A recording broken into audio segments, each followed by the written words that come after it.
ఈరోజు వీడియోలో రొయ్యల బిర్యానీ తయారీ విధానం చూద్దామండి.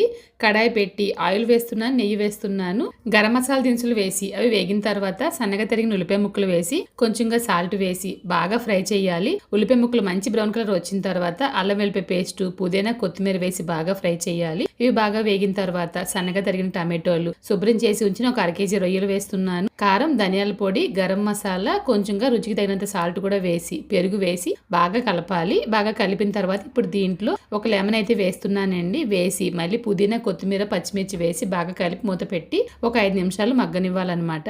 1కి 2 కింద 4.5 వాటర్ అయితే వేస్తున్నాను. నేను బిర్యానీ చేసేటప్పుడు ఎప్పుడు ముందు బియ్యం కడిగేసి నీళ్ళు వంపేసిన తర్వాత బియ్యం నానబెడతాం కదా, వాటర్ అయితే వంపను అనమాట. అవే నీళ్లు దీంట్లో అయితే యాడ్ చేసేస్తాను. కరెక్ట్గా అయితే సరిపోతుంది, ఫ్లేవర్ కూడా పోకుండా ఉంటుంది అనమాట.